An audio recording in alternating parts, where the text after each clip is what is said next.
Shalom Aleichem. Lakuta Sichos Chelek Tezayin Yisro Gimel. We're in the second week of year 3. We're learning today Lila Nishmas Rabbi Yosef ben Yamin ben Nasha Kaltman, and we are learning a classic Lakuta Sichos Sicha. The Sicha touches upon some of the fundamentals of Lakuta Sichos, all the way back to Chelek Aleph and Chelek Gimel, where the Rebbe teaches us what happened on the day of Matan Torah, what changed in the world when the Eibishter gave the Torah to the Yidden. And along the way, we will learn some fascinating nigla details that are all dependent on this one idea. So let's begin. Of course, we're connecting this to Parashas Yisro, which is the parsha which discusses the Matan Torah and the day of the giving of Torah. One of the Mamoret Azal, one of the teachings of our sages, which express the great Maila, the great beauty, the great accomplishment of Matan Torah, is in Mesechta Pesachim, is in the Gemara in Pesachim. Rav Yosef, Rabbi Yemeda Serita, Omar Avdili Egla Tilsa. Rabbi Yosef on the day of Shavuos would say to his household, prepare for me a third-born calf, which a third-born is the best one, is the choicest one. Omar, he would say, what are we making the celebrations for? If not for this day, what it has caused, how many Yosefs would there be in the marketplace? As Rashi explains, that there's, if not for the fact that I learned Torah, v'nisrei mamti, and it elevated me, it changed me, then there's many people in the marketplace called Yosef. What would be the difference between me and them? The fact that I am unique, the fact that I'm special, the fact that I have become changed is because I learned Torah. So we're going to have a series of questions, and literally we're going to take word for word, a word at a time, of this Maimer Chazal, and we're going to understand each word. From the Shailitz verstellen sich in der Maimer, the following questions arise in this statement. First of all, was wird gemeint mit dem Lashon Hayoyma? What is meant with the words this day? Die Kavona von Rabbi Yosef ben Gourarie is seemingly the intent of Rabbi Yosef is as das was sich ausgeteilt von anderen, the fact that he was distinguished, different than other people. Is thus to leave them was regular in Torah is because he's the one who learned Torah. Rashi is mefarish, as Rashi says. The words of Rashi are Shalomadeti Torah v'nisrei mamti. I learned Torah and it elevated me. Is farvos zoktu das verstelt. So why is he saying it so ambiguously? Ilav hayoyim, if not for this day. We need butter. Why couldn't he say it clearly? Ilav Torah. If not for Torah, kama Yosef ikibeshuka. Nochmer. Additionally, it's not just a question in the wording, but also, chronologically, it's not consistent. Since Rabbi Yosef is seemingly referring to the advantage of learning Torah, then it's not really about the day of Shavuos. Dem Tag von der Sinnes HaTorah. Warum? Limud HaTorah is given Echfarmat Torah Vav B'Sivan, because the concept of learning Torah existed even before Vav Sivan, when the Eibishter formally and officially gave the Torah to the Yidden. Ukmamer Azalek Chazal tell us, Mimeyan Shalavisenu Leparsh Yeshiva Mayam, from the days of our Avos, Yeshiva, learning Torah, never stopped. When they were in Mitzrayim, they had a yeshiva with them. Avram Avinu had become, even when he became old, he was still sitting and learning in yeshiva. So why is he referring it to the day of Vav Sivan, to the day of Shavuos?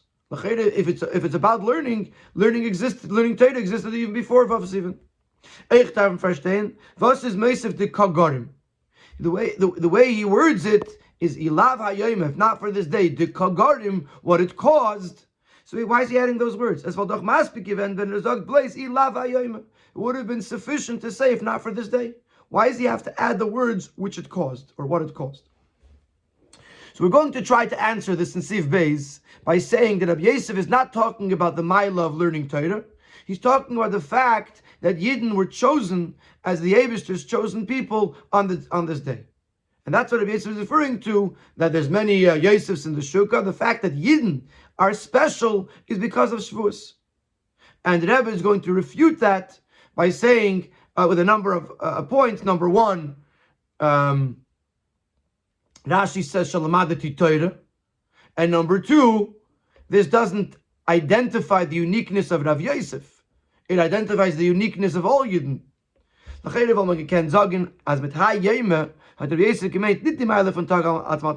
can suggest that with the words Hayema, this day, Rabbi Yosef did not mean the greatness of the day as the day of the giving of Torah. The fact that on this day we became the chosen people from all the nations. The Eibishter chose the Yidden from all the other nations. Them is Rabbi Yosef Eskitel from the Kama Yosef B'Shuka, and it's because of this that Rabbi Yosef is distinguished from the other Yosefs in the marketplace. This answers the question why he doesn't say the word Torah. And also why he answers the words Kagarim. But der Mitzvah is madgish as made in the sinus of Torah, because Rabbi Yosef is emphasizing that he does not mean the giving of the Torah. Then another inyan was the Tagat Geirin given is referring to another element that was caused by this day, namely the choosing of the Jewish people. But it's difficult to say that this is the reason that Rabbi Yosef was referring to. But Rashi says Rashi, who is the chief commentator, he says that Rabbi Yosef is referring to the fact that he learned Torah. And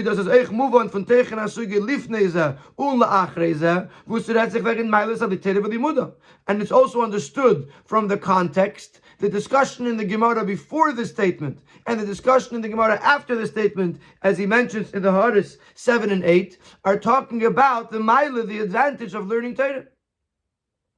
So that's one issue. More importantly, this would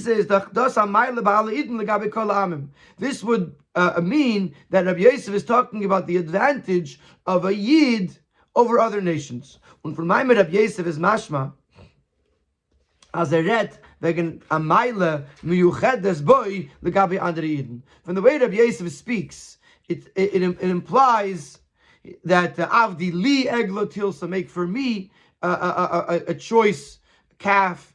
It's mashma that he's talking about the Maila Kama Yosef. Again, he's referring to himself as he's the special Yosef, implying the fact that there's a Maila in him over other Yidden, not just a Maila in Yidden over non-Yidden. So therefore, this explanation cannot be the only explanation. So we're back to our original question. Number one, why does he use the words Hayoima and not Ilav Teira? And why does he say the words Tekagarim?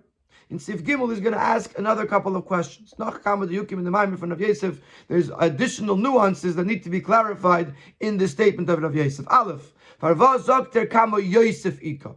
Why does he mention his name? That many Yosefs in the marketplace. Unitztam Kama Inshi. And I have to say there are many other people in the marketplace. Vas is don Nageya b'malase from Rabbi Yosef, the Naman Yosef. Why is it relevant to explain the greatness of Rabbi Yosef by mentioning his name? And Rashi is noch madgis, as Rashi emphasizes, Rashi explains, there's many people in the marketplace with the name Yosef, and as Rashi finishes over there and he says, what's the difference between, if not for Torah, what will be the difference between me and them?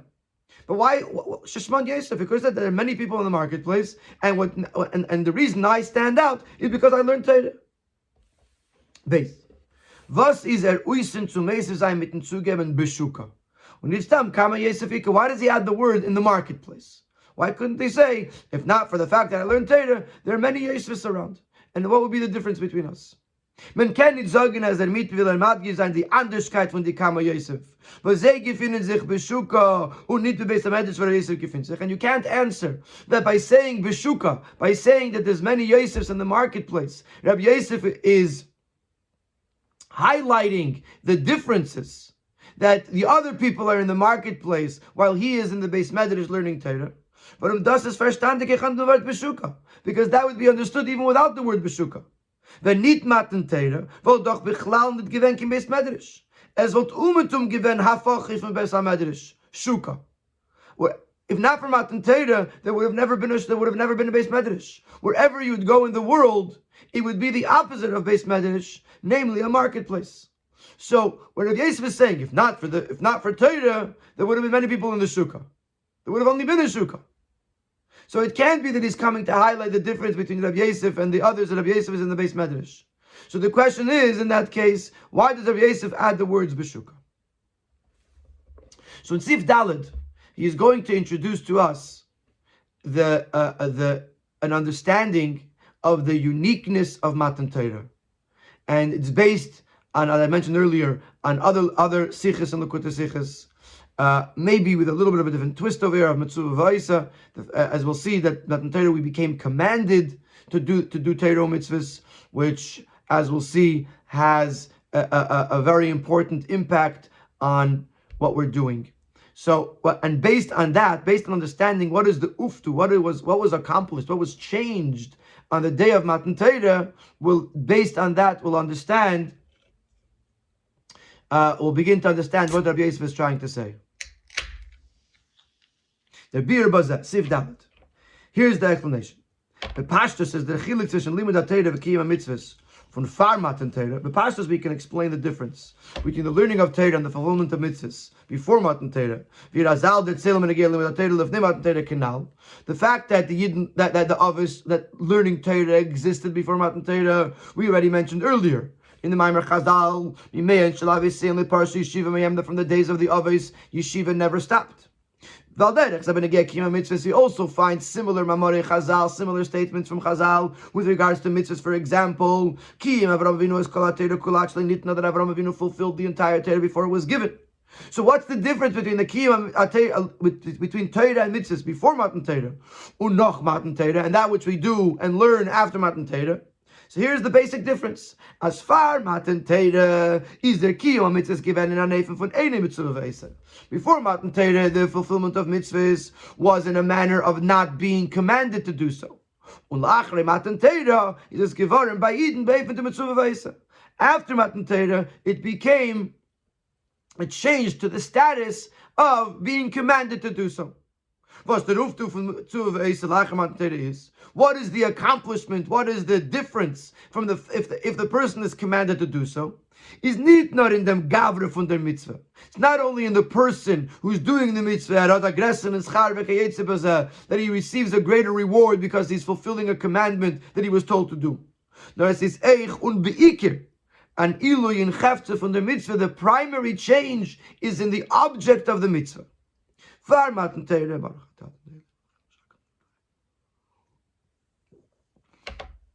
Far Matan Torah, before Matan Torah, we bald as the kiyum mitzvahs is given nor b'tzad ubekayach adam.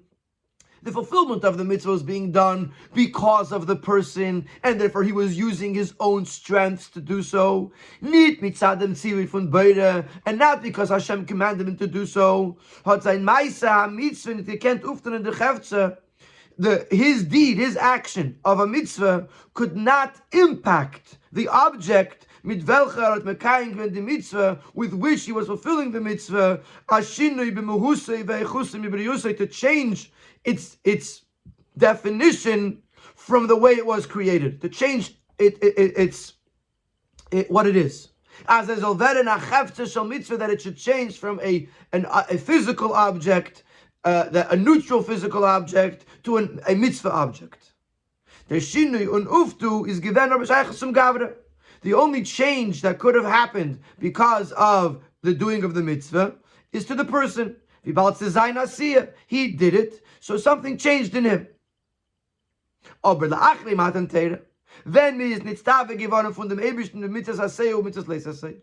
Eibishter commanded us to do certain mitzvahs, to do the mitzvahs and to not do the Averis, is nischadish geworden de peulas ha-mitzvah eich in der Chefze. This created the possibility that the impact of the mitzvah could reach the object itself. Durch dem tzivoy ha-beire la-adam, because of the commandment that the Creator gave to the person, He gave him the strength, He gave him the ability, he could change the object with which he is doing the mitzvah. Other the Aveda Rachman al-Islam, the same thing would work the other way, that if he does Rachman al-Islam and Aveda with an object, it becomes an abhorrent object.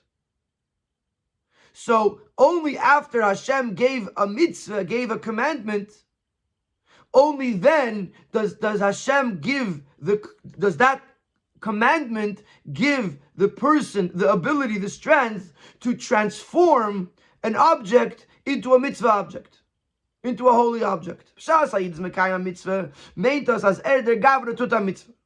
Und es wird euch aufgetan in Gufa Chefze, as die Sach wird a Chefze shal mitzvah. When a Yid does a mitzvah say, which means he was commanded to do so, and now he's fulfilling that mitzvah.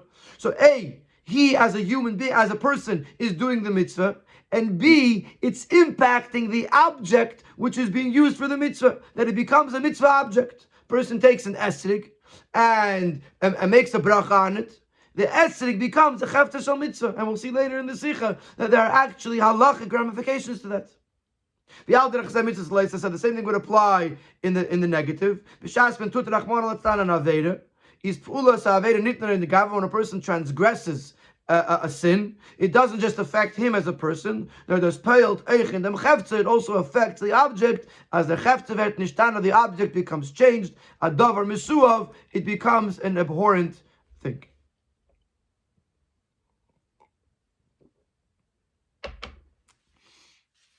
Before we continue to how this explains Rabbi Yosef's statement, in Sif A, he's going to address the idea that Avraham Avinu used his bris milah as a chayfetz shel mitzvah, and based on this explanation on Sif Daled, that only through a tzivoy, only through a commandment from the Eibishter, does the person receive the power to transform a physical object, a neutral physical object, into a holy object.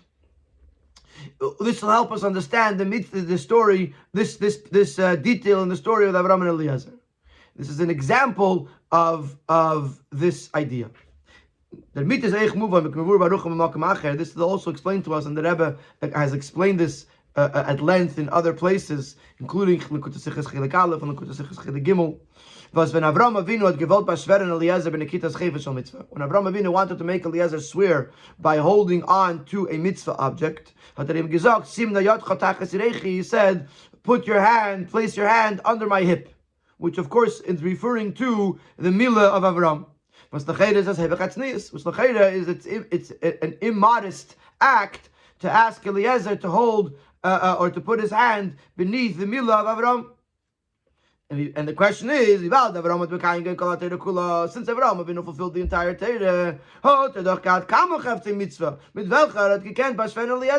he should have had other mitzvah objects at home that he could have used to make Eliezer swear. But the explanation is, as we mentioned in Sif Dalet, as the kiyum mitzvahs ba'Avraham is nit given mitzat tzivei aberin or mitzat atzmei, since Avraham Avinu's fulfillment of mitzvahs was not because Hashem commanded him. It was only his own choice. So his fulfillment of a mitzvah did not change the object. If Avraham Avinu took an esrig and made and shook the lulav an esrig, it didn't turn the esrig into a chayfetz shel mitzvah. He didn't have that power of the tzivoy haboida that could now transform a fruit, an esrig fruit, into a holy object. A chutz mitzvahs milah. The exclusion to that would have been mitzvahs milah. But that is of them nitztabek varim, which he was commanded to do so. So his milah became a holy object because they had the power of the tzivui habayda. Now, in the next paragraph, he's gonna point out that it's true that before Matan Torah, the only object that was holy was the mitzvah of milah. But nevertheless, after Matan Torah, it's on a whole new level. Which is why when we do the mitzvah of milah, we don't do it because Hashem told Avraham to do it. We do it because Hashem told us to do it through Moshe Rabbeinu, because the tzivui that comes after Matan Torah is on a different level. So the example only works before Matan Torah when there was no other chayfetz shel mitzvah. Milah was the only chayfetz shel mitzvah. But after Matan Torah, even the mitzvah of milah is on a different level. From that's like gesagt der Rambam. So that's just to understand, because we're discussing the uftu of Matan Torah. If there's a tzivui before Matan Torah, so he's going to say that he's going to explain that like before Matan Torah, like we just said, before Matan Torah, the mitzvah of milah was the only created the only chayfetz kodesh. but that doesn't compare to what happened on Matan Torah. Von deswegen sagt der Rambam, "Eno normal pnei Avram Avinu al Shalom mol atzmi man shebesei." We do not do the mitzvah of milah because Avram Avinu circumcised himself and the members of his household. And the reason we do the mitzvah of milah because Hashem commanded us to do so through Moshe Rabbeinu. Even though the commandment to Avram was to you and to your children and the generations that come, nevertheless, we still do this mitzvah because Hashem commanded us to do so. Because the more complete version of the holiness of an object is only after Matan Torah, and therefore we do it because of the tzivui of Matan Torah, or that came through Matan Torah, because that's where you reach the even higher level of transforming the chayfetz of kedusha, the chayfetz to kedusha. And one of the reasons that could be explained as is nit b'doima tzivi b'nevu al Avram for na mitzvah pratis shanis prati. You can't compare prophecy, where Avram received a prophecy, where a specific mitzvah was being given to an individual person. So the tzivuyim for Nevis and Matan Torah, the Moshe Rabbeinu, you can't compare that to the tzivuyim that came at Matan Torah. So alle Eden, when all 613 mitzvahs were given to all the Eden, it's a different kind of thing. This was given to a private person, so therefore it can't have the same impact as something that was given at the time of Matan Torah to every Yid. So let's go back to Sif Dalet. To continue Sif Dalet. And in Sif Dalet, we were introduced to the fact that what happened at Matan Torah created the concept of Mitzvah V'Eisa. Mitzvah V'Eisa means that we are commanded to do so. That Tzivoy, that commandment, gives us the power and the strength to transform an object into a chayfetz d'kedusha and to transform it and make it holy. Do Sifov. And based on this, we're going to understand Rabbi Yosef's statement. Dos is that Pirush to Rabbi Yosef. Ilav hayemedika garim kama Yosef ike b'shukah. This is what Rabbi Yosef means. Ilav hayem of Matan Torah. If not for the day of Matan Torah, they were learning Torah. They were already doing mitzvahs. But klolus in Yonat Torah mitzvahs is Yosef. The whole concept of Torah mitzvahs is the idea of Yosef, which Yosef means to increase kedusha, increase holiness in the world more than it has on its own. We know in other places that Rabbi would speak about Yosef Havaya li bein acher. That the uftu of the reason that we're here in the world is to take an acher and turn it into a ben. Literally, the pasuk means that Hashem should give me another child, another son. But very often the Rabbi would explain that acher means another. He's an other, he's not a son. That our job is to turn from an acher into a ben. That through Yosef Hashem Li, by increasing in kedusha, by increasing in holiness into the world, we're able to transform the achers of the world into a ben, into a son, into something that is close to the Eibishter. So the whole inyan of Torah mitzvahs is the idea of Yosef, of increasing kedusha in the world. Aber the kamo Yosef, the pula sa'isafa from Torah mitzvahs of Matan Torah. But this Yosef, this increase that was given to the world through Torah mitzvahs before Matan Torah, is in an eifin as the elam is bishuka. It's in a way that the world remains a marketplace. The world remains unchanged. It remains the same marketplace that it was before the person learned the Torah, did the mitzvahs. A shukah is like a marketplace, it's an open place. In Chassidus it explains that the Rishus HaYachid means that it's owned by the Yechidei Shalem, by the Eibishter. Rishus HaRabim means that it's owned by the Klippos. The Klippos do not recognize the oneness of Hashem, and therefore they're called Harabim, Turei de Preida. And Rishus HaRabim, a shukah represents a Rishus HaRabim. Rabbi Yosef is saying, if not for the day of Matan Torah, if you were just relying on the learning of Torah and doing mitzvahs without Vav B'Sivan, when the Eivishter gave the Torah, then Take would be Kamo Yosef, there would be an increase in Kedusha, but B'Shukah, the world would remain a shukah, would remain a marketplace. It would remain in a Rishus HaRabim, it would not become changed by the learning of the Torah. Varum. The Pu'ula is not in them Gavra. The impact is only on the individual and does not impact the world. That the worldly matters should become a holy object, because of this day, when it is given their tzivui for neighbors and Torah mitzvahs, when the Yavers commanded us to do Torah mitzvahs, tutev Yosef ha'isaf of Yishinui, so that Yosef could accomplish an increase and a transformation, as Elam bleibt mit Beshuka, that the world does not remain a marketplace. But the Pulas ha'isaf von limud Torah v'kiyum mitzvahs is nit nur in dem Gavra und der Shuka bleibt bifrier. Not just that the person is changed and the world remains as it was, but the idea of Shuka, the world as it was known, becomes transformed into a holy object or into a holy place, etc.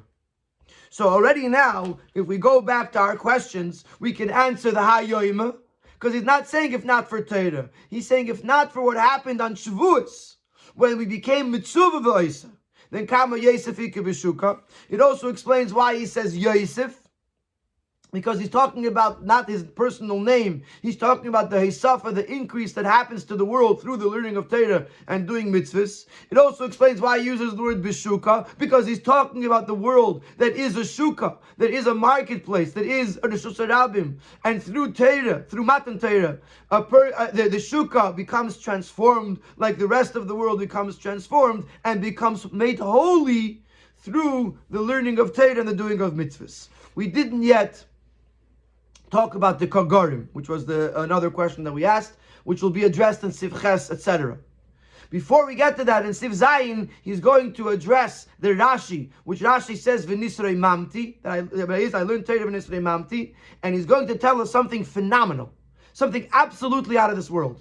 And that is that even though we've been saying Gavra and Chevtze, and we're saying that the Gavra is affected even before Matan Torah, and after Matan Torah, the Chevtze gets affected, he's going to differentiate in the Gavra itself. And he's going to say that in the Chevtze of the Gavra, let's use the words Neshama and Guf, even though he doesn't use those words, but let's break it down a little bit into the more physical part of the person versus the more spiritual part of the person. And even a person learns Torah before Matan Torah, there was a Shinui in the Gavra, but in the Chevtze of the Gavra, there was no Shinui. And V'nisrei mamti means that even that when we learn Torah after Matan Torah, it changes also our Chevtze, also our Guf. It's more than just Guf, but I'm just using that word to sort of frame it in a certain way. This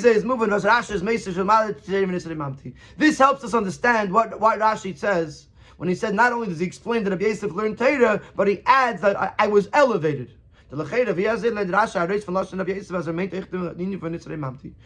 Rashi get this from? Where does Rashi understand, from where in Rabbi Yosef's words does he get that Rabbi Yosef was saying, not only was saying that I learned Torah, but he was saying that I was elevated? The Pirush HaPashut is doch, as the mitzvah said learn Torah, is there anders from alle bnei adam shebeshuk, was learn it ken Torah. The simple understanding of Rabbi Yosef is that through learning Torah, he is different than all the other people in the marketplace. V'nisrei mamti, I was elevated. That's Rashi's addition. Where does he get it from? Then Al Pi, now let's move on. But now we understand. Boom, wie der Elfte von Hayem. Gott hat sich früher hat mit keinen Mitzvahs. Is in dem was der Kiyum Mitzvahs is Meshana the Chefze von der Mitzvah. Just like we said that the accomplishment of Hayem is that through the fulfillment of the mitzvah, we are transforming the object into a holy mitzvah object. So too we can say with regards to learning Torah. Hagam as durch limudat Torah lefnei matan Torah. Hat man massig given chachmas Torah und keine given divrei Torah. Even though before matan Torah we were able to grasp the wisdom of Torah, we were able to acquire the words of Torah, which is the shinoi, which is the increased that affected the Gavra before Matan Torah. It did not impact a change in the object of the learner, in the actual learner. But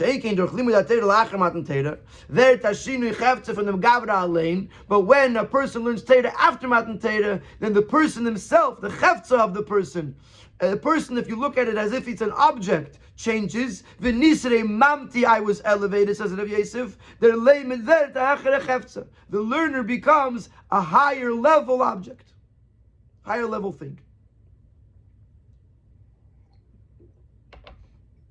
So what do we have? We have what Rabbi Yosef is telling us is that through Matan Torah, through becoming a mitzvah v'isa, everything is changed. When I do a mitzvah, the object that I'm using for the mitzvah becomes a chefza de kedusha, a holy object. When I learn Torah, it changes me, it elevates me, it transforms me, because I have learned Torah as a mitzvah v'isa. And this is what Rabbi Yosef was so excited about. But it wasn't so much the fact that he learns Torah; it's the impact of Torah on the world and on himself. Sivchas is going to go to the Gourarie, and we're going to have, and from there it's going to go on to other topics as well.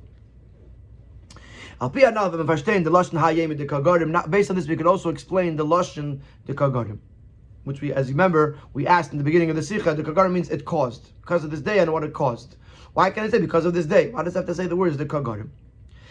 So he says like this: in them uftuf and hayem of Matan Torah is the nachaninyan. There's another element in the accomplishment in the change that occurs because of Matan Torah. In other words, not only is the fact that when you take a physical object and you do a mitzvah with it, you make the object holy, but there's really something that happens even before that. Kedem Matan Torah is nit gewen der Geder von Yisro oder Mitzvah in dem Chavza. Before Matan Torah, there's no concept that this object was holy, or that this object was prohibited. In Yonei Ha'elam, the Geder von Yisro, the Chavza in Yonei Ha'elam. Nor atzivui afen gavra asaya d'leisasa. Before Matan Torah, even if you look at it as a mitzvah, the mitzvah was on the person. Do this or don't do this. But after Matan Torah, even before the person does the mitzvah or does the prohibition, is da in Hefze von Welt der Geder von Mitzvah oder von Isser. But in the world exists the concept of this mitzvah or of this aveda. In other words, let's use the example of we keep on saying esrig. The esrig becomes holy once it becomes used for a mitzvah. And when you go into the store and you're shopping for an esrig, the esrig isn't holy. You drop it on the floor, you don't have to kiss it, you don't have to fast for it, whatever. It's just a fruit.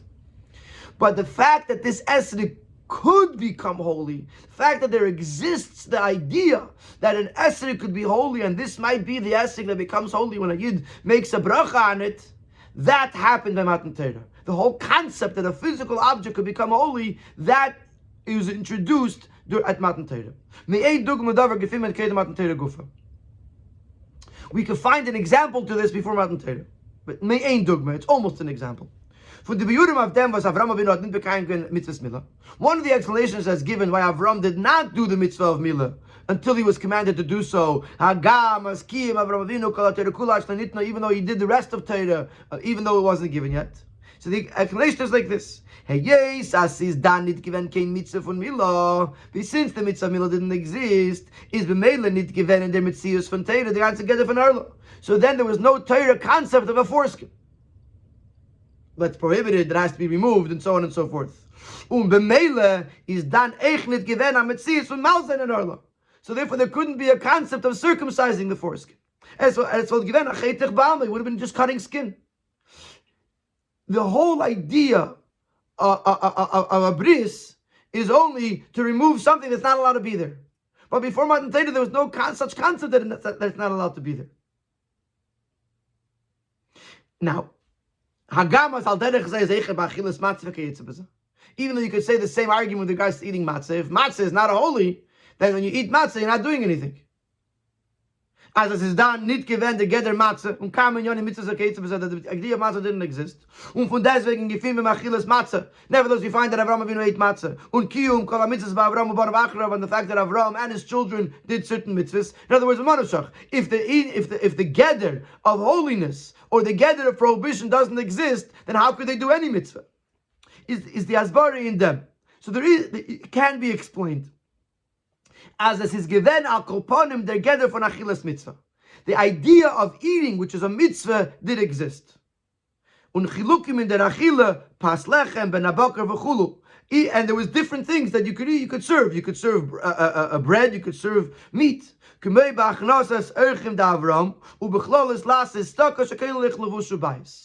way I understand this piece is as follows: the Bnei Noach were commanded included in doing tzedakah is giving things to people. One of those things would be food. So if a person gave food to another person and they ate that food, then that eating is creating a mitzvah, because there was a mitzvah l'aseh tzedakah.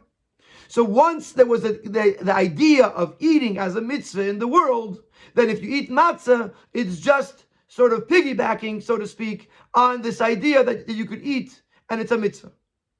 So there's other things that Avraham Avinu did, that he did a mitzvah with them.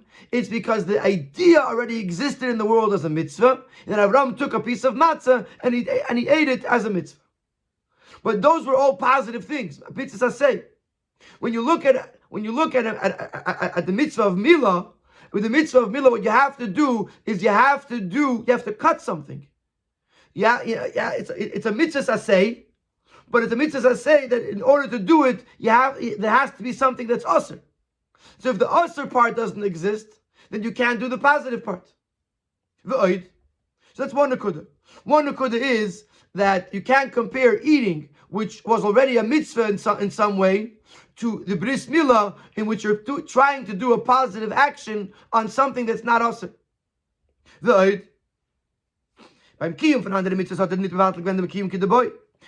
By fulfilling other mitzvahs, he didn't at the same time negate the possibility of fulfilling a mitzvah properly. Had he circumcised himself when there was no foreskin, when there was no concept of foreskin, of prohibited, then he would have never been able to fulfill the mitzvah, and Hashem commanded him to do so. That's a whole other point.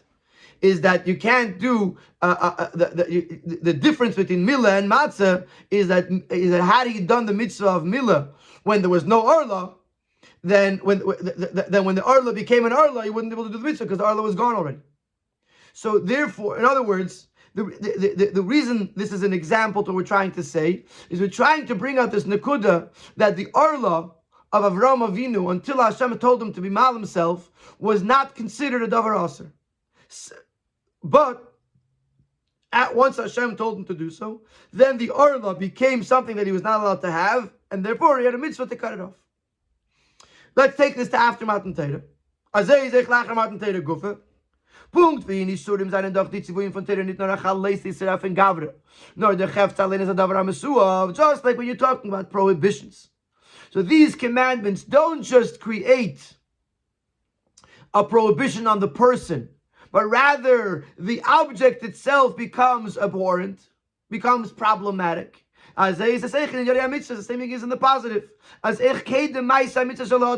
even before the person does the mitzvah,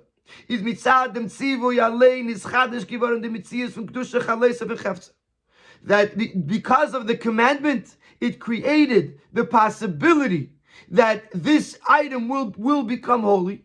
Was mit dem is bekannt mitzvah, was for Matan Torah is nicht given, before Matan Torah was impossible. What happened in Matan Torah is that every single object that's possible to be used for a mitzvah received the preparedness, received the possibility that it would become a chayfetz of kedusha. So we move on as a chayfetz of kedusha. The actual transformation happens during the fulfillment of the mitzvah.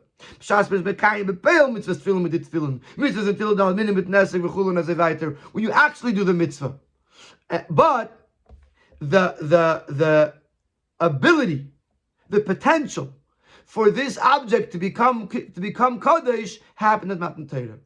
Now we're going to take a break over here. Sif Tes and Yud, we're going to sort of go on a tangent. Sif Yud Aleph, we're going to come back to this, and it's going to explain the Gourarie. But just to give you a glimpse, because on Matan Torah the objects didn't change, the person doesn't change unless he actually learns Torah. So he says, Matan Torah caused it to happen, because Matan Torah created the possibility that it should happen, although it doesn't happen until it actually happens. So that's going to be the Gourarie. So, in Sif Tes and Yud, he's going to explain a whole nother idea, introduce a brand new idea that will be made, that will be able to understand based on this concept. And this concept, I'm going to reword it for a second so that it flows better into this next Sif. This concept is saying like this, that the Eibishter's tzivui, the Eibishter's commandment, actually changes something in the world. Even though a person did not do the mitzvah yet.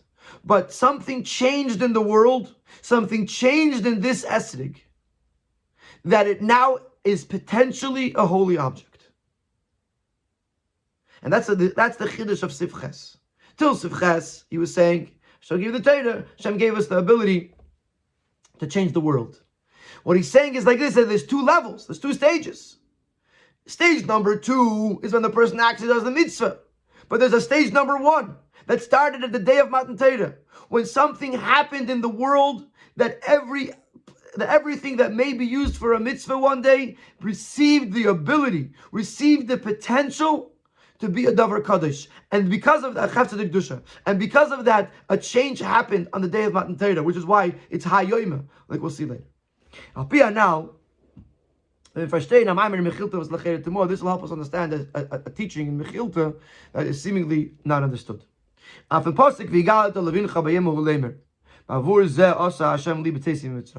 says you should talk to your children, you should relate to your children on this day. Tell them it was because of this that the Eibishter did for me the miracle to take me out of Mitzrayim. The chiyuv l'sapis is time, which this is the mitzvah, the obligation to relate the story of the going out of Mitzrayim. It's actually a passage in the Haggadah as well. We say this during the Pesach Seder, during Magid. I would think that I could start from Rosh Chodesh, I could start telling over the story of Yetzias Mitzrayim. So we see in the pasuk that we just quoted, it says Vayemahu on that day, which would be the day that we're going to bring the Karban Pesach. So if it says that day, I would think you could start even during the daytime, even Erev Pesach afternoon. I could already start telling the story of Yetzias Mitzrayim and fulfill my obligation of Sipur Yetzias Mitzrayim. Talmud Lema Bavur Zeh. So therefore the pasuk continues and says Bavur Zeh, because of this.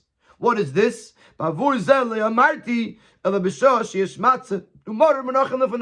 You have to have the matzah and the mortar sitting in front of you. Only then could you tell over the story of Yetzias Mitzrayim. Meaning to say, the chiyuv, the obligation of Sipur Yetzias Mitzrayim is on Leil Tesvav, on the night after Erev Pesach, the first night of Pesach.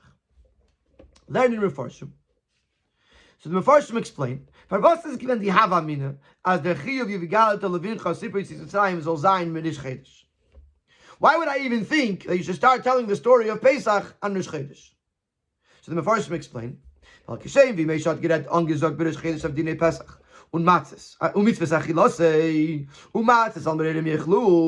Moshe started and commanded the Yidden on Rosh Chodesh with regards to eating the Karban Pesach. Matzes al mereirim yechlu, and to eat the matzes with the mother. But those that gebracht the geula to mitzvah time, which this is what triggered the geula, the Karban Pesach, and the meal that they had that night, which was matzes al mereirim yechlu. Azay volt echte. So since when did Moshe command the Yidden to do so? On Rosh Chodesh. So in a sense, when does the story begin? The story begins on Rosh Chodesh. Azay volt echte retten was from the Yidden. Vigal to levincha the sipur b'sis time gedaf zichan even Rosh Chodesh. So I would think, in the same token, that the mitzvah to tell the story could begin on Rosh Chodesh. That's the Havamina. So the first explain, if Moshe started this on Rosh Chodesh, then maybe from Rosh Chodesh starts this mitzvah. Nor learned up from pasuk. And the pasuk teaches us that no, it doesn't start Rosh Chodesh. It has to be on that day, and not just the whole day, but at the end of the day, when the matzah and the mortar is sitting on the table. That's from verse 10. We have to understand as follows. From Pashtus Lashon Mechilta is mashma. If you learn the Mechilta, it seems to imply Ados was been led up maskana as the chiyuv Sipur Yetzias Mitzrayim is davke b'shah sheyesh matzah moral menachem lefanecha. The fact that we learn from the pasuk that the mitzvah to tell over the story of Yetzias Mitzrayim is only once the matzah and the mor are on the table is nitval mis mechadish as Sipur Yetzias Mitzrayim with an underget of a tech. It's not because the story changed. It's the same story. Nor. Let men dem vigal to levincha bayemu lemer bavur ze osa Hashem li mitzesim mitzrayim asipur yitzis mitzrayim is verbunden und man darf der Mann Pesach machsomar. Even according to the maskana, even according to the Havamina, I'm sorry, the pasuk still says bavur zeh. Bavur zeh means the matzah and the mor, the Pesach matzah mor, which means that even if, according to the Havamina, that you were telling the story on Gimel Nissen or on Rosh Chodesh Nissen, it would still include Pesach matzah mor. It's part of the story. On Erev Yom Tov afternoon, on Yudalad afternoon, they brought a carbon Pesach. On Leil Tezvav, they ate matzahs al medorim, and on Yom Tezvav, they were taken out of Mitzrayim. It's all part of the story. It's not like the story changed. The story remains. Nor from the Yitur V'Diyu Kakas of land up there, the difference is that what changed? When do I fulfill it? That I can't do it. In other words, just to make clear, we understand what we're talking about over here. From the Hava Mina to the Maskana of the Mechilta, we didn't introduce Pesach Matzah Morer. Even in the Hava Mina, Pesach Matzah Morer played an important role in the story. It's just that in the Hava Mina, we thought that we don't need them on the table. That you could say it even days earlier and just talk about them. And the Maskana is that they have to be on the table. They can only do the story when it's on the table. Isn't it? Move on. But if you're going to tell me that we always knew that Pesach Matzah Morer are part of the story, so then it's not understood.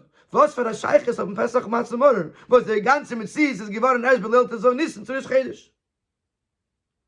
What's the connection between Pesach Matzah Morer that only came into being on Leil Tezvav to Rosh Chodesh? Or even to Yudalad Nissen afternoon before Matzah Morer are brought into the story. In other words, if you were to tell me that I Bechlal thought that you don't have to talk about Pesach Matzah Morer, there's nothing, it's about Yitzias Mitzrayim, okay, fine. But in the previous paragraph, he explained that Pesach Matzah Morer are part of the story. So if Pesach Matzah Morer don't come into being until Leil Tezvav, why would I even think that on Rosh Chodesh I could talk about Pesach Matzah Morer, which is not happening for another 15 days. 14 days. Is there beer b'zekana? Well, the explanation is as follows. Wie bald as Rosh Chodesh is given the Tzivi HaKadosh Baruch Hu Asiyas Achilus HaPesach und Matzah Morer.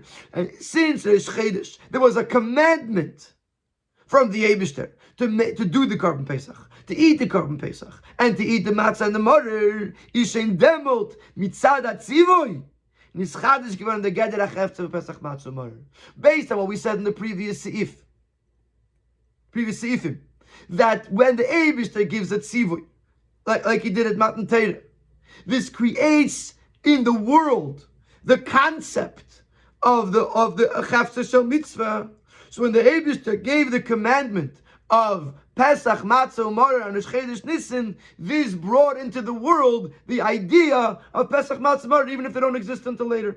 But the key from the mitzvah of the Avos and the Yidden Rosh Chodesh is not given, which the Avos or even the Yidden before Rosh Chodesh did not have this. They didn't have this concept of Pesach Matzah Morer because there was no tzivui. Let's just throw in the brackets very quickly. There is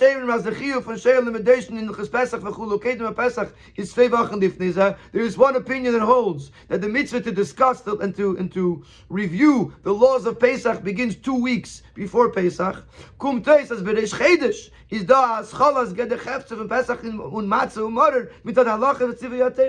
also has a halachic application that when do we start learning about Pesach Matzah Morer on Rosh Chodesh?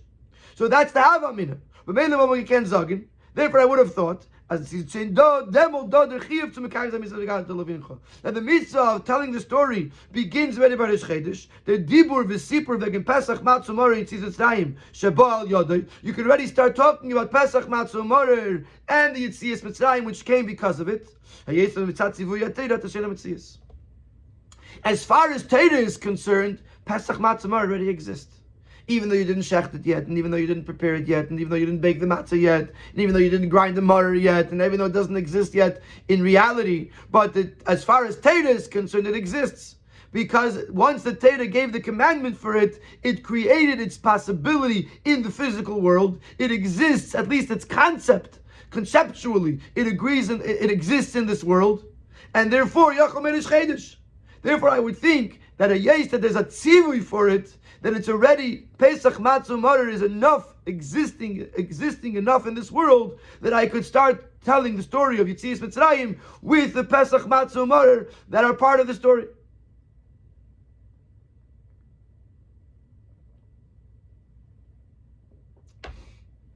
So what does the Mechil to say? No. So I would think that in the morning or in the day of Yudalad Nisan, I could already start telling the story. So why would I think that? Once you already told me that the tzivui is not enough, I have to go by Yemahu. So what would I think now? So that's what he explains in the next paragraph. Is the next thought that the Mechilta has. As mitzad, the Moshe state by Yemahu, because it says in the pasuk by Yemahu, let it ben up as says nit maspek the geder achef tzvas tutzich berish chedesh. We already know, from this we learn that it's not enough. The concept of the object that was brought into being berish chedesh solely by virtue of the tzivui, it's not good enough. But I would think, says Genug mi b'yayim, I would think that Medim is enough. From Pesach, because then Pesach already exists as an object of kedusha. But those are the which the Pesach is the most important detail. Now it doesn't exist only because Hashem commanded to do so. Because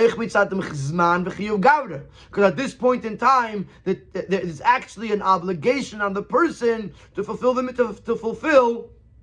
the mitzvah.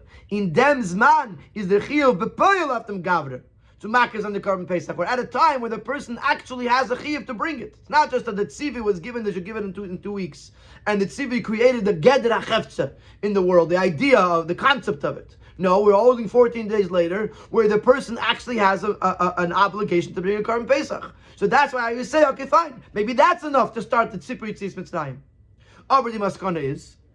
But the maskana is, the conclusion of that mechilta is, as when darf haben, ba'avur zeh le'amarti ela b'shosh yesh matzu mora menachem lefanech, it has to be on the table, it has to be in front of you.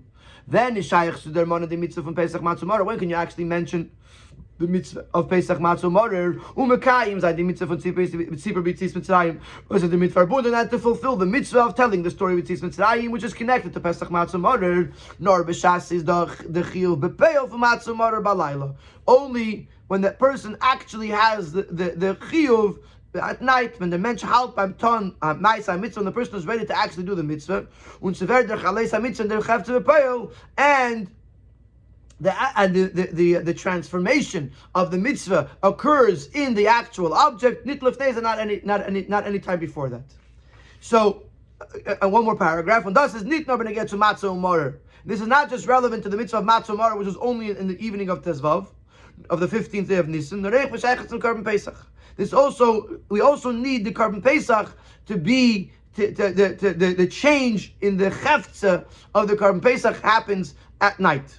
Even though it was already brought in the afternoon, the kachim for carbon pesach already had a chefza of a carbon, of a sacrifice offering, because it was a carbon pesach. But since the whole purpose of the carbon pesach is to eat it, from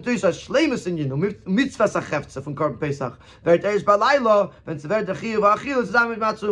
so because of that, the ultimate, the complete version and the complete transformation that happens in this chefza, in this object, is only once there's an obligation to actually eat it, which is together with the matzah u'morer and the night of Pesach. But at least we understand where the mechilta was coming from, and that's what we tried to do in Sif Tes and Yud. Once we understand the power, and it's an interesting observation that when you look at the Sikha and the Rebbe's approach at this in general, in many other Sikhas, reality is created by Torah. Reality is not created by what we could see and hear, what it looks like. When Torah says that something exists, it exists. When Torah says it doesn't exist, it doesn't exist. So when Torah says Pesach Matzah U'morer, Pesach Matzah U'morer comes into existence.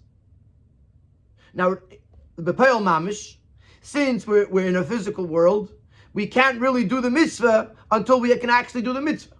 So therefore, the actual transformation of the object into something holy happens through us when we do the mitzvah. When we do a mitzvah, bepayol, that makes the transformation. But it doesn't change the fact that something happens when the tzivui is given, and that's why hayoyma. One second, that's why there was a svara in the Mechilta that Beresh from the tzivui and on, I could already start fulfilling this mitzvah because Pesach, Matzah, Umar are already in existence in the world through the tzivui, and this is the same thing that we're going to learn about hayoyma. Sif Yud Aleph. Und das hat Rabbi Yosef gesagt, hayoyma de kagarim. This Rabbi says about this day and what it was goyim, what it caused. The Pirush HaPashas from Garim is as the uftu from the Pula kum nit beif and yashan nar beif and shal gram. The literal meaning of the word garim is that the impact is not a direct one, but indirect. Gram means to cause something. Azayich benidin didan. V'giret frier ver dichaleis v'shinui chefze. Nis remamti. The actual transformation of this object, or in the words of Rashi, the transformation that happened to Rav Yosef, that he was elevated through the learning of Torah. This happens when the person actually learns Torah, when the person actually does the mitzvahs. So Hayedim, the day of Shavuot is caused as the limud Torah v'kiyam mitzvahs. It made it possible that when the person does the mitzvah or learns Torah, it should actually change. So it was caused by Matan Torah. In actuality, it happens when the person does the mitzvah or learns the Torah. And this gram, this causation that happens on Matan Torah is in two aspects. Aleph, it was introduced to the world the idea that an object could become holy or could become an object of an Aveda. That a physical object could be a vehicle through which and with which to do a mitzvah. And Beis is a second element that is something that was not yet touched upon in the Sikha. Demot is given der Shinui Chefse von the Yidden Atzma. That's when the Yidden themselves changed. It is given the Gemara Gerus. Matan Torah was the end of their Gerus, of their becoming Yidden. When they were brought in under the wings of the Shechina. Was Gersh and his guy a ger that goes through a conversion is like a newborn child. So the Yidden were reborn at Matan Torah. It says as Yidden their guf kipshut is and Kaddish. The physical body of the Yid became holy. Was mitzad them hot ayidi yecheles. And this is what gives the Yid the ability and the strength, the potential, the power. As b'shas nehmt azach from Welt, that he takes a physical object, and is bekayim der mit atzivui from the Eibishten and fulfills the tzivui of Hashem. Kumt reis bepeil die chaleis chefze the mitzvah ekdusha der Yosef Esofa canal, and when he does a mitzvah with it, then this brings into reality the transformation of this object, the Yosef. Like we said before, they suffer the increase into the world. As from Shukah, that from Shukah, from the marketplace, from the worldliness of the world, it should become a holy place and a holy object. When I say by the Yidden Gufa, and so by the Yid himself, as B'shas and Leren Teire B'Peil, Tutzichov Hashinui V'Ilui and Em Gufa, V'Nisrei Mamti, Neisav demonstrates Kodesh B'Lavachi. It's also made it possible that when he learns Teire, it should change him, it should elevate him. V'nisleimanti, as Rashi says, beyond the fact that he already became holy at Matan Torah.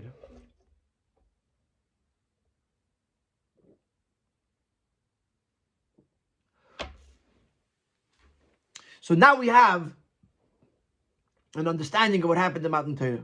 Ilav Hayem, on the day of Matan Torah, there was two things that happened. Number one, one thing that happened is that we became a Tzuva V'Isa. We were commanded. The power of this tzivui was that number one, it gave us the ability to take the objects of the world and transform them into holiness. It created the possibility that a physical object could become holy. It also turned the Yid into something holy, not just we were children of Avraham, Bnei Yisrael, but we became a Guf Kaddish, a Goy Kaddish. And because of these two things, because the objects are transformable, and because the Yid is a chefse de kedusha, therefore we're able to, when it actually comes to learn to do a mitzvah, we change the object. When it actually comes to learning Torah, we become changed by it. What we have to understand now, and now we're going into what we'll call the second part of the Sikha, is why Rav Yosef? What is unique about Rav Yosef? That he's the one who uncovered this gewaldige chiddush of Hayoma, of this incredible novelty of the day of Shavuos. And therefore, we have to understand. Wie kommt es, als die Meile von Matan Torah hat gesagt, erst Rabbi Yosef. Sheiches zu Amiroim, was nach Rabbi Yosef ist kein nicht. With regards to Amiroim that came after Rabbi Yosef, there's no question. If all Rabbi Yosef had the same gesagt, when once Rabbi Yosef spoke about it and brought and uncovered it, so it doesn't need to be said again. Aber es ist ein doch gewinnt, kam Amiroim for Rabbi Yosef. There were many Amiroim before Rabbi Yosef. Und noch früher die Alderis von Tanoim, and before the Amiroim came the Tanoim. Und man gefindet, dass Imitzer von Seisel Madge sein, der Minion von der Ilav HaYoim, and we don't find that any of the sages that preceded Rav Yosef should speak about the Ilav HaYoim. If it's such a major day, it's so important, and it's such a major transformation, and something that is so fundamental, so monumental, why would nobody else talk about it? Why was Rav Yosef the first one to bring it up? It's the Bir Bazeh. So now we're going to bring in a new idea. And Sif Yud Beis is going to ask a question. The fact that we could change things because of Matan Torah, because of the Tzivoy, does it apply only to the person who's commanded? Or does it apply even to someone who's not commanded? On the one hand, if you have a Tzivoy, if you don't have a Tzivoy, then you're not a Mitzvah V'isa. Then you're missing that bridge. Or you could say, as he'll bring in the Sikha, that once the goof of a Yid is a goof Kaddish, and once the potential was brought into the world for an object to become holy, then even if the person is not Mitzvah V'isa, he could still make a difference. And that's what we're going to see now. In dem Uftu von Hayem, was mitzat Tzivei HaKadosh Baruch Hu, is nischadish geworden in Inyan HaMitzvahs, weil derech ze in the Yisurim eich bechafza. This idea that we've just been learning about, that because of the day of Matan Torah, because of the commandment of the Eibishter, it became possible that a mitzvah, and similarly in an Isser, that it could affect the chefza, it could affect the object. Ken sich stellen the shaila, you may ask the following question. There is this transformation, this change in the object, only accomplished through someone who's commanded to do so. To say, it says, it's only because of the commandment upon the obligation upon him to fulfill this mitzvah, or the nit an aveda, or not to transgress this prohibition. That you're able to transform and turn this object into an object of holiness and of a mitzvah. But someone who doesn't have the commandment cannot accomplish this. Or another way to look at it, because every Yid became holy, his body is holy, and it was introduced a concept of the holiness of an object, or the prohibited objects in this world. So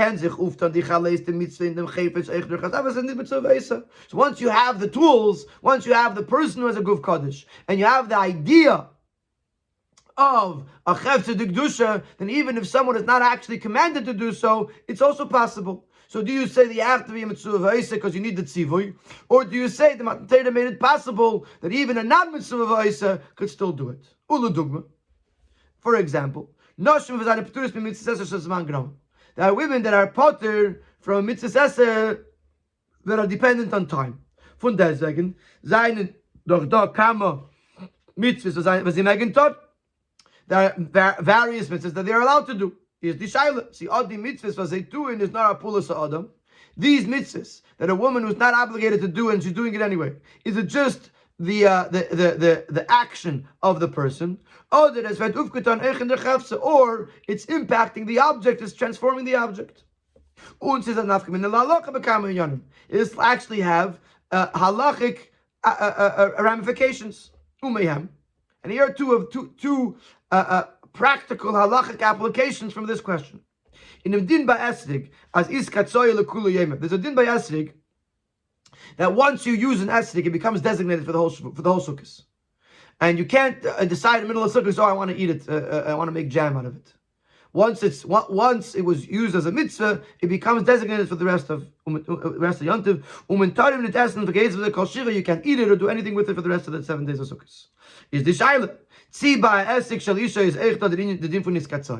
Does this apply to the esek of a woman? Because once you use it for a mitzvah, it becomes designated for the mitzvah. Because the doing of the mitzvah impacts esek itself. Or maybe if she's not commanded to do so, then she can get the mitzvah by doing it, but it doesn't impact the actual esek, and the esek does not become a holy object. Now there says a similar question could be asked with regards to a person who's blind. According to Rabbi Yehuda, that a summa, a blind person, is pater from all mitzvahs, even mitzvahs that you don't need to see for them. He says that Rabbi Yehuda holds that a blind person is pater from all the mitzvahs. So the question would be: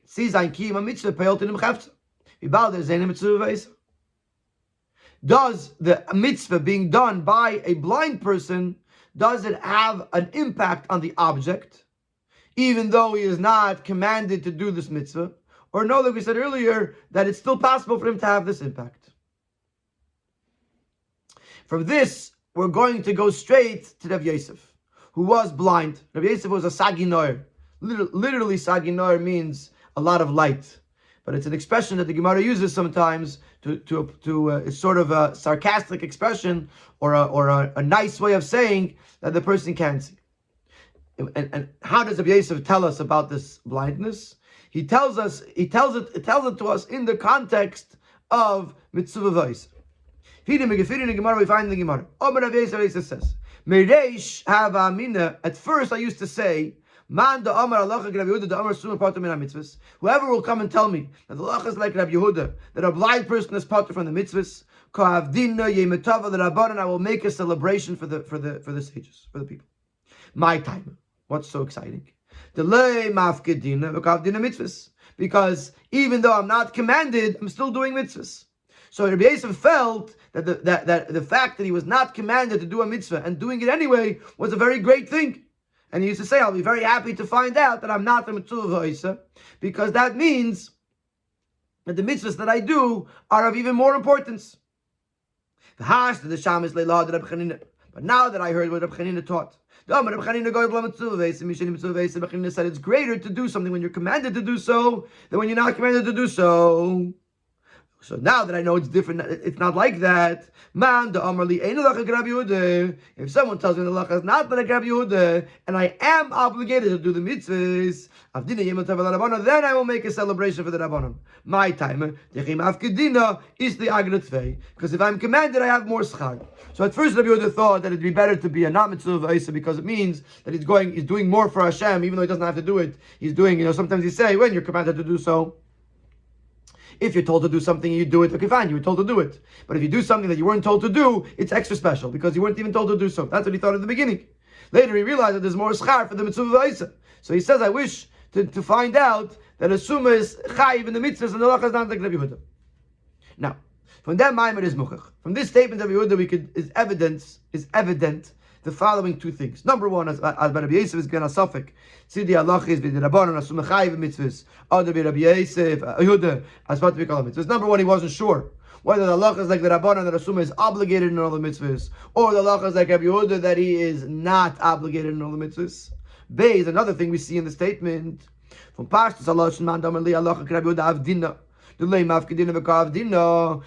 fact that Rabbi Yosef says that I would be doing the mitzvahs even though I'm not obligated, is mashmas of Yosef out as the das of Yehuda is a nit mechuyev klal. It implies that Rav Yosef was of the opinion that according to Rav Yehuda is no obligation at all. I feel a nit midrabanan, even not midrabanan. But the mitzvah eiv zay muva gedel simchas is also explained to us how great was his joy when he discovered that the lach is like Yehuda, that he's put him in a mitzvahs because he doesn't have to do anything. So we now know that Rav Yosef does not know if he's mechuyev in mitzvahs, but and if he's not mechuyev in mitzvahs, he's not mechuyev in mitzvahs at all, even in the Rabbanon. Und al Pise is moving was Dafke Rav Yosef hat gesagt, I lava yeme de kagarim. Kama Yosef ik bishuke. Now we understand why Rav Yosef is the one who says it on the Chiddush B'Shem Davar. And what was this unique thing that Rav Yosef discovered? That uftu von hayeme. What is the greatness of hayeme? As Eden zayin niskados gvanim kedusas aguf. That Eden were sanctified in their body. Und es ist geworden der Gelder von Chavtz Mitzvah Kadosh Baruch Hu, and it became the possibility, the idea of holiness in an object became possible because Hashem gave this commandment. Das Gedim given this causes as a filo and assume with Rabbi Yosef learn Torah that even when a blind person learns Torah, Peil does this and so this can change, this can cause a transformation. Also, if he does mitzvahs, although he's not commanded to do so, Peil does eichen the chefts. That's a nice mitzvah. Because after Matan Torah, it's a deed of a mitzvah. And so, in other words, in the question that we introduced in the beginning of Sif Yud Beis, Rav Yosef was siding with the second approach. That once the Eibishter was Mekadosh, the guf of a Yid, and once the Eibishter created the possibility that a physical object can become holy, this means that even someone who doesn't have the tzivui, once it exists in the world, he's able to create, able to do a mitzvah, and he's able to create a transformation in the world and in himself in Nisrei Mamti. And this is why Rav Yosef says Rav Yosef is the one who appreciated this more than anyone else. Because since he was blind, he was not a mitzvah Isa, and to know that he could still make a difference in the world was the most amazing thing that he could discover.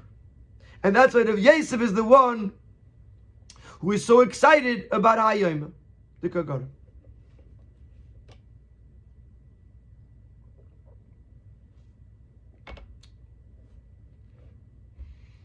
So we're getting somewhere. We now understand the uftu of Hayom even more.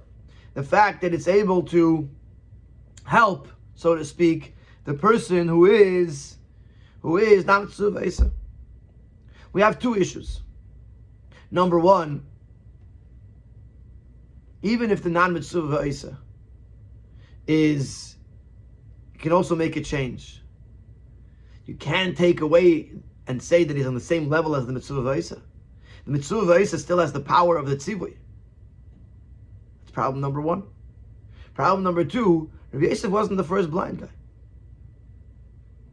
He wasn't the first blind person.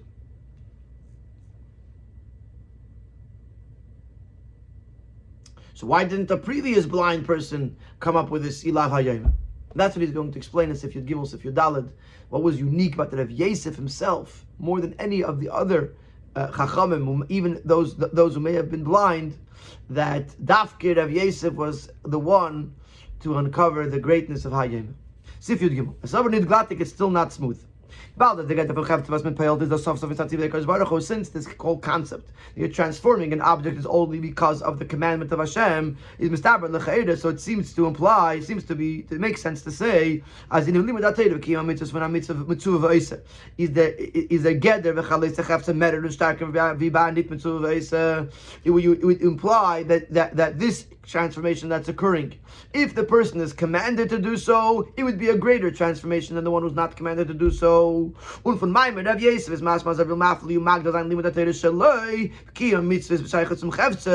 in the statement of Rav Yosef, it seems to imply that he is expounding on the greatness of his learning Torah and the greatness of his fulfillment of mitzvahs. Not that he too can do so, just not in a fulfilled way. And Rav Yosef it seems to imply that he's all the way there. He's doing it like everyone else.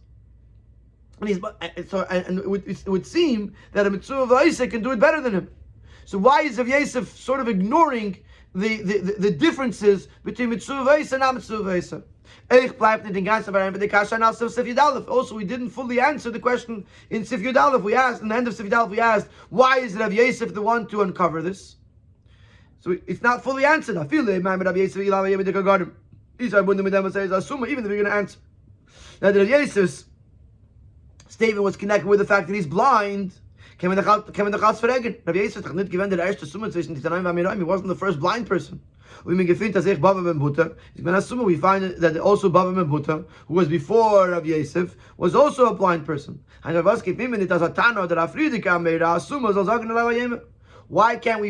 we find that any of the previous Tanaim or Amoraim, someone who was possibly blind, should say Yilav HaYema? You could still answer at least bedoichek, at least difficultly. Is that a word? That they held like the Rabbanon that assume is chayiv a mitzvah, so then they're mitzvah v'oisa. But it still doesn't fully answer the question, because there's definitely a concept that assume is not mitzvah v'oisa. And they would have appreciated the fact that HaYema gave them the ability to change the world and change themselves. Ve'abiyur. So Sif Yudal is going to explain to us. Rabbi Yosef is given us Sinai. Rabbi Yosef was a Sinai. The Gemara discusses that there's two types of sages: Sinai and Eker Harim. Eker Harim means someone who can uproot mountains. It represents a person who has depth, who digs in deeper and deeper and deeper into the learning. Sinai represents, he knows the whole Torah that was given at Sinai. It represents a knowledge in everything. If you will, Sinai is the breadth of knowledge, and Eker Harim is the depth. Rabbi Yosef would say on himself, there's a lot of produce that comes from the power of the ox. So Rabbi Yosef called himself the ox that was able to accomplish great things, and therefore he knew the whole Torah. That all the Mishnayos and all the Braises were clear to him, organized as if he received them from Sinai. When the Rebbe Shalchu mitamon as Sinai adif, the Marmar Akel Tzlich and the Marichetye. It was sent to Bavel that the Sinai is greater. They had a question: what's greater, the breadth of knowledge or the depth of learning? They said, no, Sinai is greater, because it says everyone needs the masters of the wheat. Wheat is a basic necessity. Knowing the whole Torah is a basic. The delving into the depth is a luxury, or at least not as necessary as knowing the whole Torah. So they said that Sinai is greater, and then Yosef was pointed at Rosh Hashiva. So now we have like this: Rabbi Yosef was blind on the one hand. On the other hand, Rabbi Yosef was clear in the whole entire Torah, as if he just received it from Sinai. When the Rebbe is late, they asked him, was about the mitzvahs, was better Yosef, does give get the Yosef. He does give get the Safa Canal. According to the day that also Sumer Potter ben Mitzvahs, and Rabbi Yosef was entertaining that might be a possible opinion, a possible ruling. Rabbi Yosef says this is the most amazing day in the world. Since who he was a Sinai. Even though he was not commanded to do so, because he was blind, and according to this opinion, Summa Potter ben Mitzvahs is mistaber as mitzad atzmei, nit as they feel. So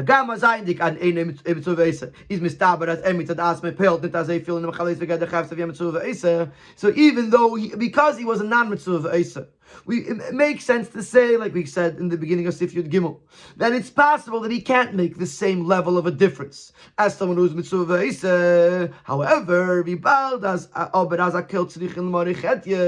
since everyone needs the masters of the wheat, since everyone needs Rabbi Yosef because he's a Sinai, everyone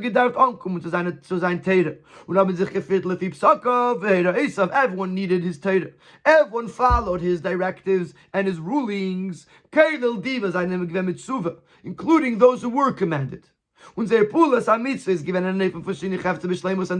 when they did the mitzvah, they were able to entirely transform the object. But how were they doing it? They were doing it because Rabbi Yosef taught them how to do it. And Rabbi Yosef paskin to them how to do it. Is durch them aufgetan geworden, wenn es lemamti und shini chafte b'shleim seich by Rabbi Yosef. This caused that Rabbi Yosef should also be uplifted and transformed. And he should be able to transform the objects that he was doing a mitzvah with. Because he's the one who taught them how to do it. Masha enkein, Bei der Baba Butter, der andere Teil von Rav Yosef, gefiel mir die Dominion as gewendet Sinai von sein Dor, and I killed Tznichel Monecheti. But the other sages who were blind, we don't find that they were the Sinai. We don't find that everyone was depending on them, and therefore we don't find their impact as strong. Und der Rebbe hat Tafke Rav Yosef gesagt, Ila v'yeme der Kagarim, kam Yosef iki b'shuker. Therefore, it was Rav Yosef out of all people who uncovered the greatness of Hayema and made the statement, Val Davke der Chiddush von Hayema. Was hat aufgetan der Geder Chefze in Mitzvahs, or the Avedes Be'elam. This day, that created the concept that the object could become a mitzvah or an Yisro, hat Gedem given as of Yosef, afilu when there is eine mitzvah.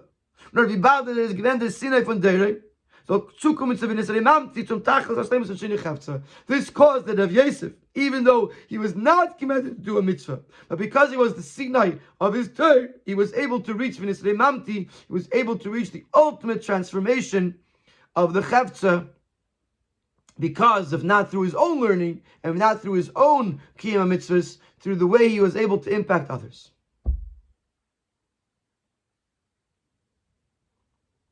And this concludes what the Rebbe calls the nigla part of the Sikha, even though some of the topics seemed a little bit Chassidus oriented, but until here it's referred to as a nigla part.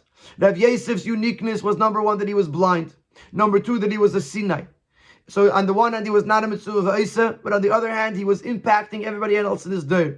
Therefore, he was so appreciative of the Hayoma, because this is the day that made it possible for him to change, for him to become transformed through learning Torah and doing mitzvahs. And what he says is, Ilav Hayema de Kagarim. If not for today, Kamo Yosef, all the Hisafa that would have been done in the world, Bishuka would have not transformed the world, and it would have not transformed me. But because of today, even though I'm blind and even though I made a mitzvah v'esa, I am able to create an ultimate transformation in my life and an ultimate transformation in this world. And therefore, this calls for a great celebration. And let's get an Igla Tilsa, a third-born calf.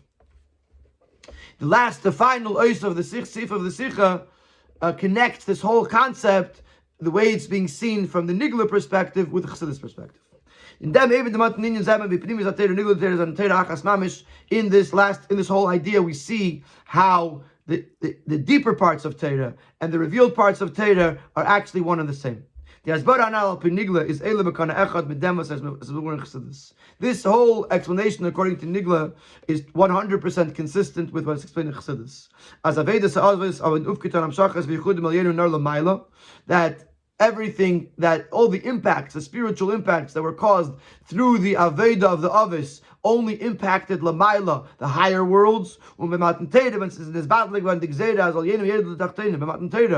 barrier was broken and the dwellers of above can come down into the lower worlds, this gave the ability to be drawn down a lakus into this world, in the mechaftzah and dvarim gashmim, in the very objects of the physical world. But there's three levels in this drawing down of the elokus of godliness into this world. Ubichlolus, dargas hamshacha was is da in dvarim gashmim min welchem and can mekayim zayin mitzvah. Number one, the idea that you could fulfill a mitzvah with something, which just happened at Matan Torah through the tzivoy, it made it possible to draw down a lakus into this world. The hechere darge von hamshacha was wird in dem chefetz was man hat zugegreift und kevea given auf mekayim zayin mitzvah. Then you have an object that was prepared in order to do a mitzvah with it. So it's not just that it has the potential, but you actually are planning to use it to do a mitzvah with it. Then there's even third and higher level when the Yid actually does the mitzvah, because it's all explained at length and in detail in Teres HaChassidus. And this concept is consistent with Nigla the Torah, which is where Rav Yosef uncovers this ability that Matan Torah gave us to transform the Gashmishtike world and bring holiness into it. And this is why Rav Yosef is so joyful and on Hayoma on the day of Shavuos.